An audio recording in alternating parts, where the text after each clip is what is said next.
Selasa, 7 November tahun 1942. Api amarah yang membakar sanubari rakyat Aceh meledak. Tunku Abdul Jalil dan sekitar 400 orang pengikutnya angkat senjata, bertempur hingga titik darah penghabsan melawan tentara Kekaisaran Jepang. Ini adalah perang pertama rakyat Nusantara melawan pendudukan Jepang di bumi yang kelak bernama Indonesia.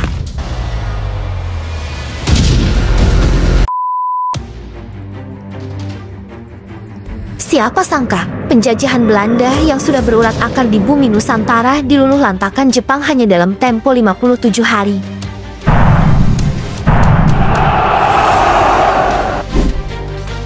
Setelah takluknya pemerintahan Hindia Belanda, pasukan Jepang mendarat di Aceh pada 12 Maret tahun 1942.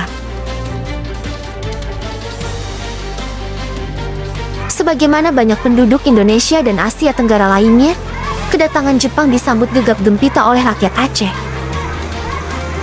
Salah satu kelompok yang bersikap kooperatif terhadap pendudukan Jepang di Aceh adalah Pusat Ulama Seluruh Aceh Pusat. Penerimaan ini tak dapat dipisahkan dari sepak terjang Pusat yang sejak bertahun-tahun silam mencoba melemahkan kekuasaan Belanda yang dicap kafir di bumi Aceh. Selain itu, sebagaimana para pemimpin Indonesia lainnya yang memilih bekerja sama dengan Jepang, Pusat terbius propaganda Jepang saudara tua Asia, sekaligus guna mencegah kekejaman Jepang meledak di bumi Aceh.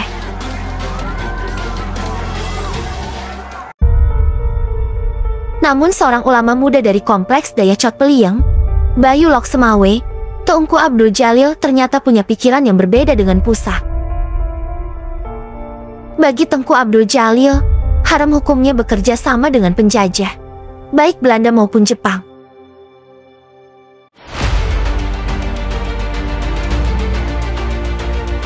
Tunku Abdul Jalil tak kuasa tutup mata ketika Jepang melecehkan akidah umat Islam. Misalnya, para tentara Jepang mandi telanjang di muka umum. Juga ritual Seikeirei, penghormatan kepada Jepang dan kaisarnya dengan membungkuk ke arah bendera Jepang. Apalagi sikap dan tindakan kempeitai polisi militer Jepang, yang kesohor brutal bagi para pembangkang. Belum lagi kehidupan rakyat Aceh yang makin menderita, karena seluruh sumber daya yang ada digunakan untuk kepentingan Perang Pasifik. Genderang kemarahan pun bertalu-talu di sanubari Tunku Abdul Jalil. Akhirnya, dalam suatu ceramah di Kampung Krueng Lingkabaktia, sekitar Juli tahun 1942, Tunku Abdul Jalil bertegas-tegas, rakyat Aceh harus melawan Jepang yang telah menyebabkan kekacauan dan penindasan di tanah Aceh. Mata-mata Jepang segera melaporkan seruan Tunku Abdul Jalil itu ke kantor Kempeitai yang berkedudukan di Sigli. Akibatnya, Gunco dan Sunco, kepala distrik dan subdistrik, Laok Sumawe dan Bayu diperintahkan untuk menekan Tunku Abdul Jalil. Namun, Tunku Abdul Jalil tiada gentar.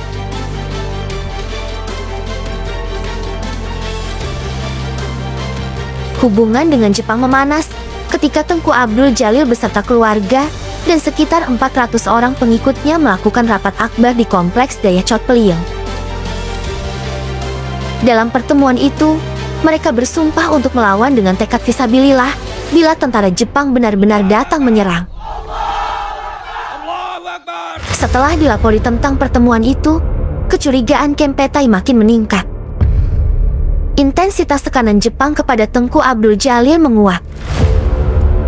Ulama itu dipanggil ke kantor Kempeitai secara bertingkat, mulai dari Lok Semawe, Sigli, hingga Komandan Kempeitai Aceh. Namun, Tunku Abdul Jalil bergeming. Gagal membujuk melalui pejabat distrik, dilakukan pendekatan melalui Ule Balang dan ulama. Jepang mengutus Ule Balang seperti Teku Mahmud dan Teku Abdul Aziz. Sedangkan ulama yang dikirim Jepang adalah Tunku Haji Hasan Krueng Kaale, guru Tunku Abdul Jalil sendiri. Namun, semua usaha yang dilakukan Jepang berakhir sia-sia.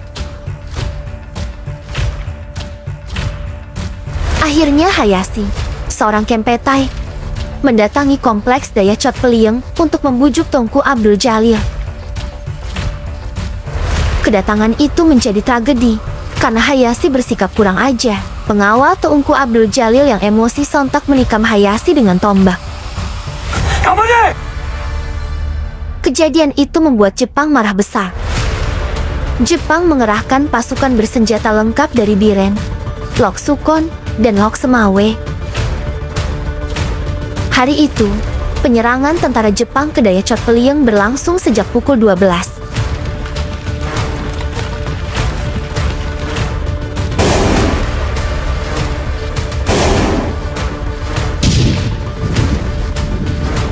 Empat jam bertahan menghadapi tembakan meriam tentara Jepang.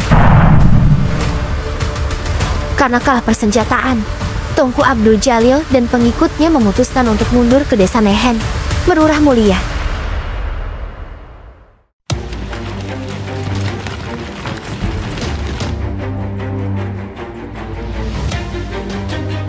Sekitar pukul 16, pasukan Jepang menguasai kompleks Daya. Usai penyerangan, tentara Jepang membakar habis semua bangunan Daya Chot Pelieng, masjid, dan 11 rumah penduduk yang berdekatan, termasuk rumah Tengku Abdul Jalil. Dalam pertempuran itu, setidaknya 86 pengikut Tengku Abdul Jalil mati syahid. Meskipun berhasil menyelamatkan diri ke desa Nehen, mara bahaya tidak lantas lenyap. Jepang terus memburu Tengku Abdul Jalil dan pengikutnya. Metode pelacakan tentara Jepang memang luar biasa. Besoknya, pada 8 November tahun 1942, Jepang kembali menggempur posisi Tengku Abdul Jalil.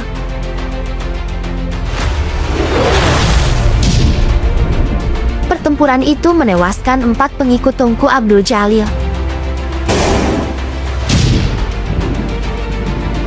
Ulama beserta pengikutnya itu terpaksa bergeser ke Muna Sablang Buloh.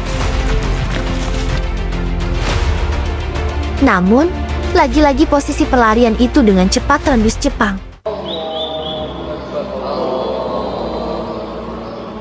Pada 10 November tahun 1942, sesudah Tengku Abdul Jalil dan pengikutnya melaksanakan salat Jumat, serangan Jepang pun mendera.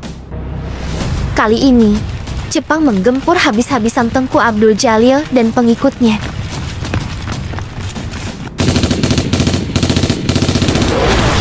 Pertempuran terjadi dari siang hingga langit berubah gelap.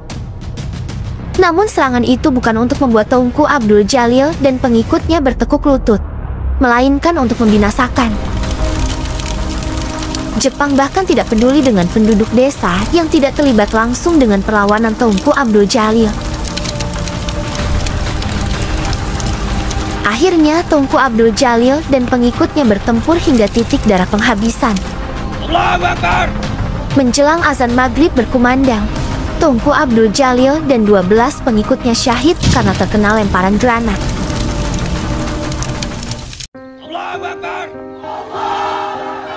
Selama Perang Bayu, 109 orang pengikut Tengku Abdul Jalil wafat dan 5 orang ditahan Jepang. Sementara di pihak Jepang tak diperoleh data jumlah tentara yang tewas akibat perang tersebut.